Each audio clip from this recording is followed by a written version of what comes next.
Uhuru, I just want to thank Uhuru Solidarity Movement for asking me to come on to this web conference and talk about my experience at the White Women's March, but also just being an African woman who believes in revolution, who believes that the only way to free African women from oppression and everybody else in the rest of the world is to have a socialist-led revolution of African workers that will overturn the system that was founded on the enslavement and exploitation of our Africa and of African people. And, I think it's really, Penny said a lot of things in her presentation, and I wanted to go through some of them as well. But first, I wanted to talk about the experience at the White Women's March. Now, I'm the president of the African National Women's Organization. And we went to the march not to join in and celebrate women coming together, because of course we don't believe that there is anything similar in terms of our struggles as women, as African women and as white women. We went there actually to organize any African to the position that joining with white women, joining their call when they call it, is not the answer to solving any critical questions pertaining to African women or any other colonized women that may have been out there. A lot of that we saw as propaganda were, things that objectified women, like the pink hats that were supposed to symbolize a white woman's genitalia. We saw posters that talked about, Trump getting his hands off of women's rights, but no criticism. And we saw support for Hillary Clinton, whose policies has been completely damaging toward the African community, and also in specific poor, not even working class, poor African women struggling to survive with her Adoption and Safe Families Act. So there was no indictment of imperialism. There wasn't even an indictment of the superiority of white men. There was just an indictment of Trump as a person who they thought would mess up the natural order of things that would allow for the U.S. government to continue to kill Africans in the street and to expose the white nationalist sentiment that this country holds, that we as African people already knew existed. And so we went out there to recruit. And we went out there to challenge the narrative of this whole idea that only when women unite do anything change, when the majority of women that were out there were white women. And from what I saw, the majority of women that attended all of the marches in different places around the country and even in places outside of the country were white women who were concerned about the fragility of their rights. But as Penny stated, there were African women out there. There was the mother of Corrine Gaines out there with a group of other African mothers who went out there to represent the children that they had lost because of police murder, who you didn't even see any posters of or any representations on the stage. There were African women out there who might have been victims of state violence who had posters that you didn't see. There were African women out there who were struggling and had concern about rights that had already been denied to them, not because of Trump, but because of U.S. imperialism and the colonial oppression of African people. That was not resolved with Obama, was not resolved with Clinton, definitely will not be resolved with Donald Trump. So our indictment is not just because Trump is in office, but we want to indict the entire system that continues to exploit African and other colonized people. What was the main trend of the day is this whole idea around feminism. And I don't like the distinction between white and black feminism. I think that feminism is feminism. Even as you have supposedly white feminism that says that they're intersectional. But what intersectionality does is cloak white women from criticism of their opportunism. And it allows black so-called feminists to unite with white feminists just because they have this intersectionality thing where you're talking about race, class, and gender. But the key word here is that you're just talking about race, class, and gender, and there's no solution embedded in feminism to solve any of the contradictions that are being raised, the misogyny or misogynoir, as Black feminists call it. There is nothing that talks about solving the question of domestic violence. The only resolution that feminists have is the police. That is the resolution. There's no way out of this thing outside of just the criticism of male leadership or male power, as opposed to just the destruction of the entire superstructure, the entire foundation for the basis of what people call patriarchy, which is colonialism. And that's not going to be destroyed because women become higher up on the ladder than men. As a matter of fact, what we'll see if that ever happens is that white women will be the people who are now known to oppress the rest of the peoples of the world. Penny had a lot of great examples historically of white women continuing to use their white woman power to affect the lives of African people. But I think that there are less more subtle things that happen on a day-to-day basis that don't really get talked about. For one, white people in general are the police. They police African and other colonized people. You are the onlookers. You are the neighborhood watchers. You are the people who look for that strange Negro who walks down your block who shouldn't be there. And you're the one that clutches your bags in the elevators because you are afraid of an African or a brown man coming next to you. So white people in general are the police. You are functioning as the police on an everyday basis because you are scared of the fact that people, colonized people, African people, are wanting the resources that you stole from us.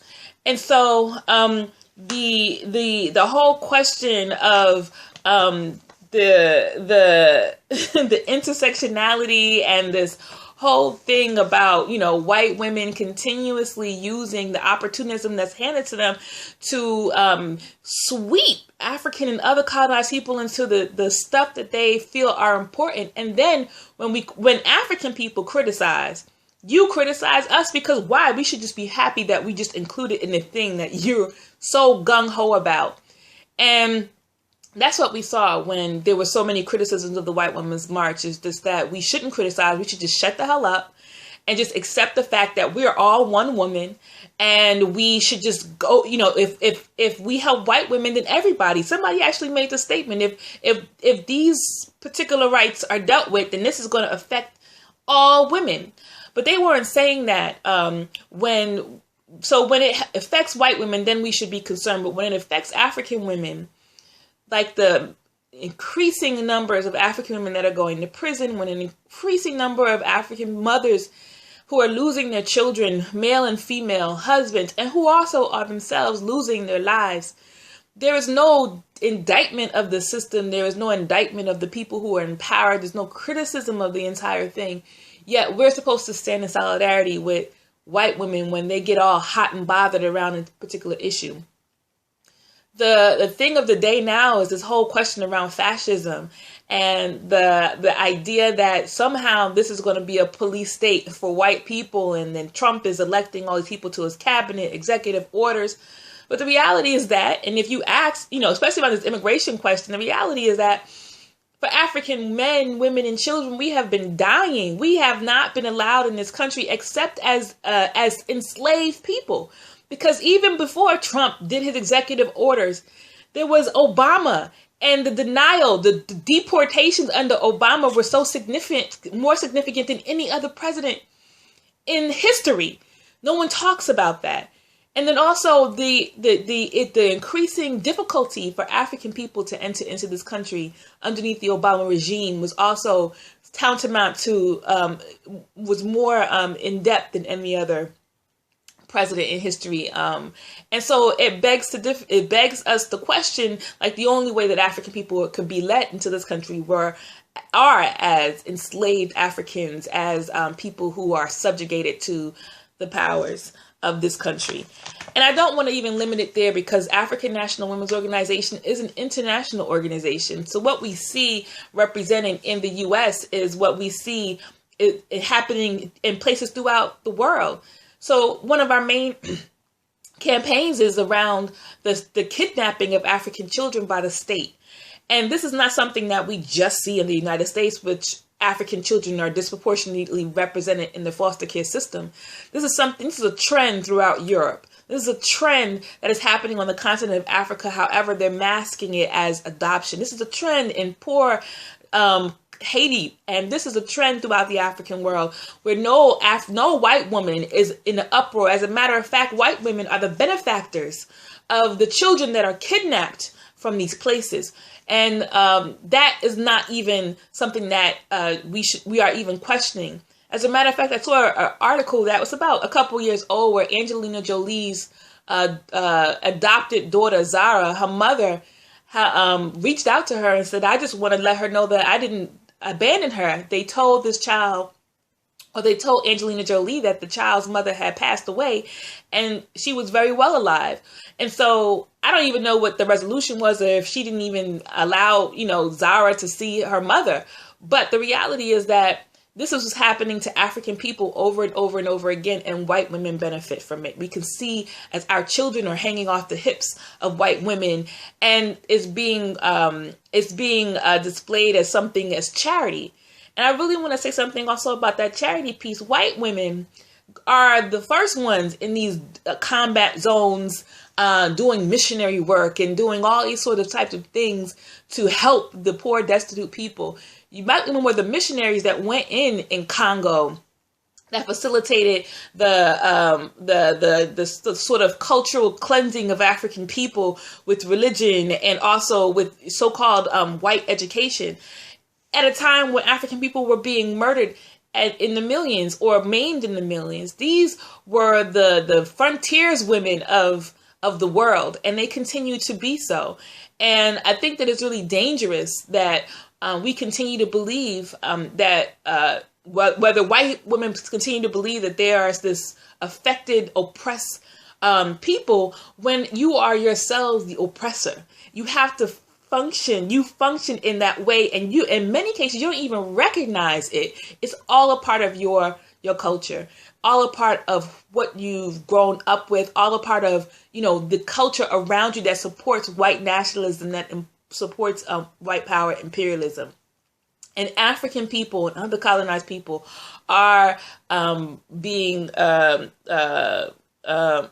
the victims of that. So white women sit on the pedestal of the oppression of everyone else. And I do want to say another thing. Like, my family are immigrants, because this is a topic right now that people are talking about. Oh, immigrants, no. My family is a family of immigrants. I'm first generation born in this country, but everybody else had to struggle and slave like hell to get here, to chase the resources that were taken out of the islands of the Caribbean that continue to be used as paradise playgrounds for white people and white corporations who use the slave labor, the near slave labor of the people of the Caribbean to work in the hotels and serve you when you go drink your margaritas and run on the beach and all these other types of things.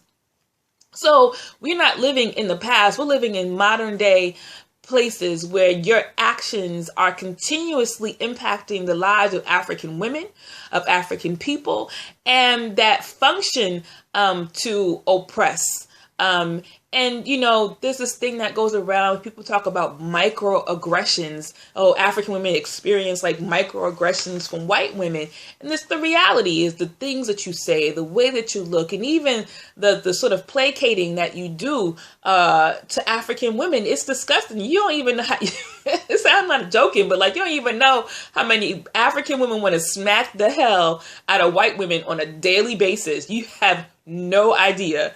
And the reality is that we don't do it because we understand that if we do slap the hell out of a white woman for disrespecting us or our family or our community, that the repercussions for doing so could be deadly.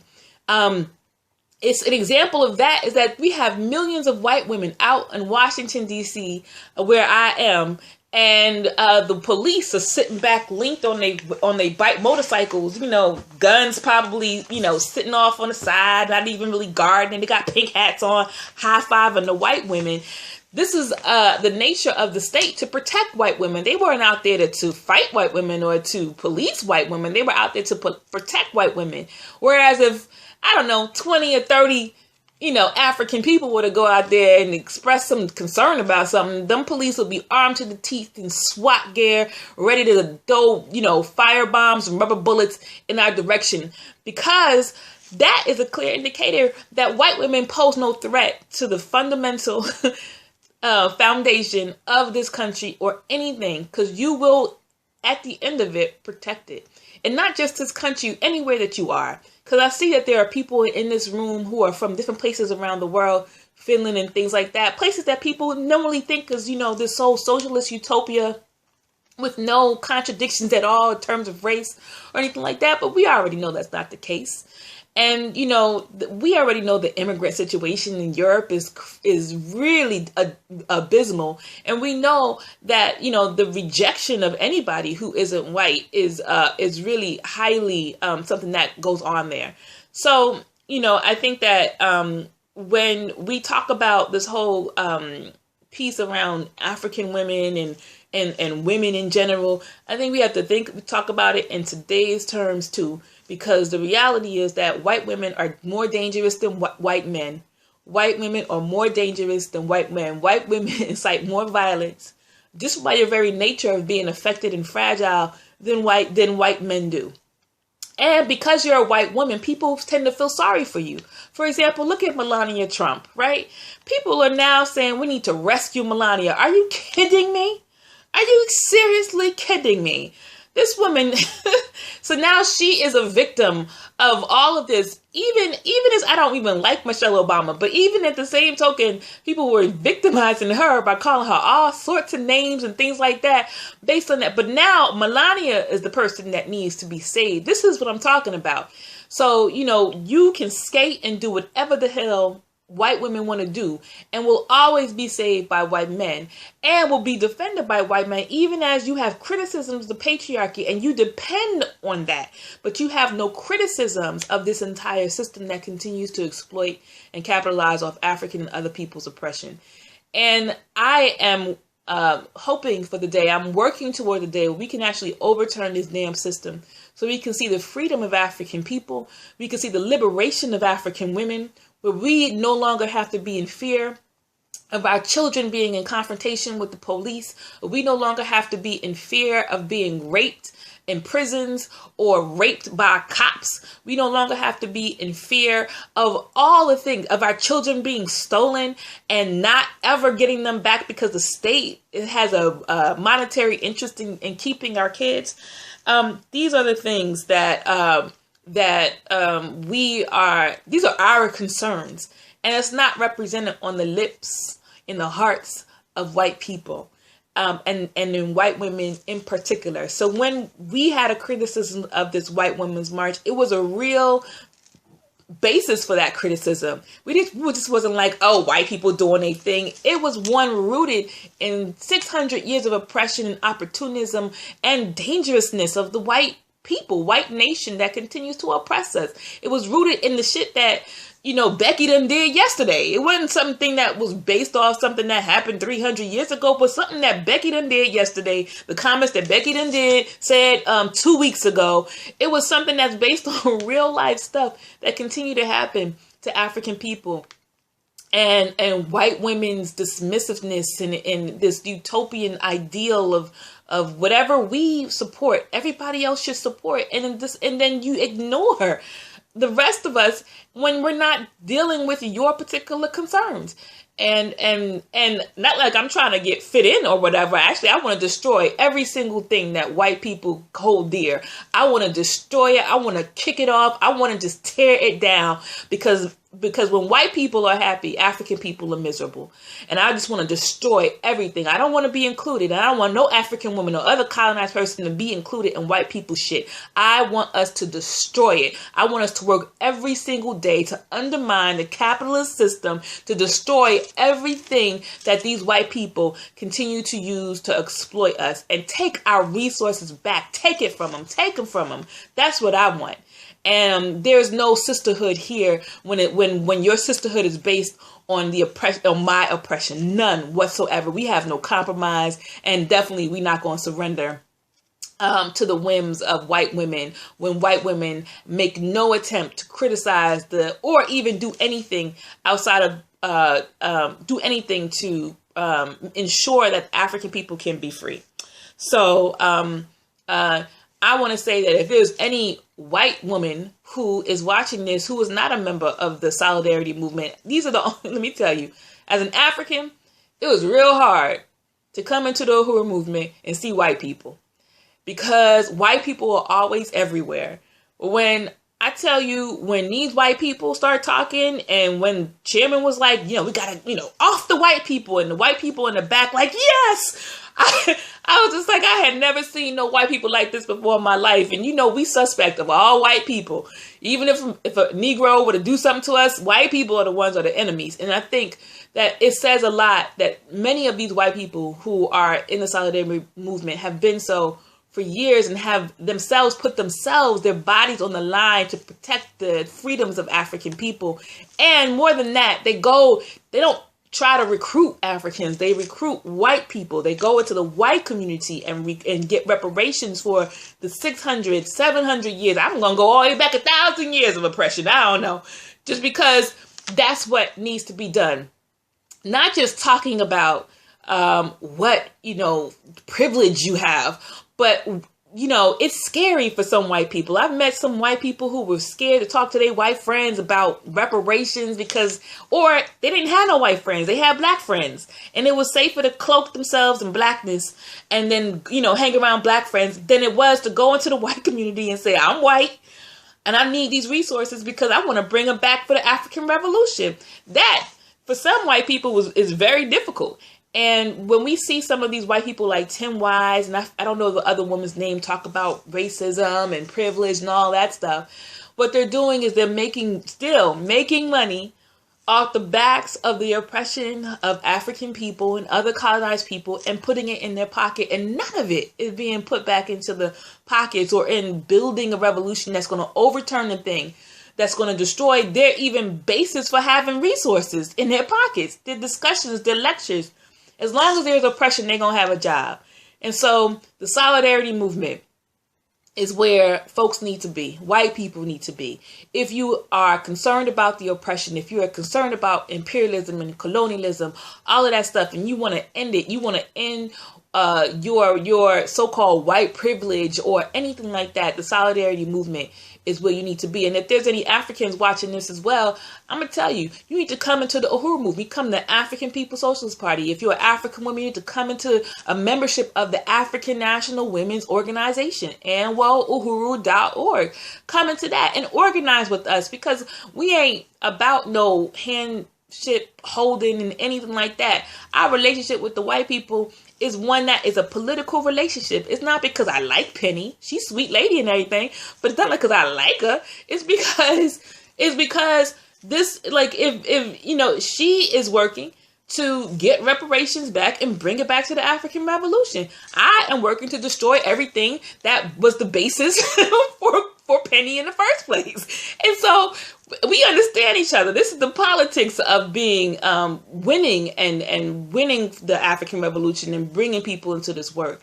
And we are on the same accord. And it's a principled struggle to make sure that there's not going to be any oppression for African or any other person in the world. So African women definitely are not the same in the struggles of white women when you've benefited for hundreds of years from our oppression. And, this is the time to have these discussions and, really be able to struggle with people around some of these topics. So I appreciate being asked to come on to the show today. And again, if you're an African woman and you're watching this, please join ANWO, African National Women's Organization. And if you're an African brother that's watching this, join the party. Come into the work, go to apspuhuru.org. And if you're a white person, you join African People's Solidarity Committee or the Uhuru Solidarity Movement. Uhuru.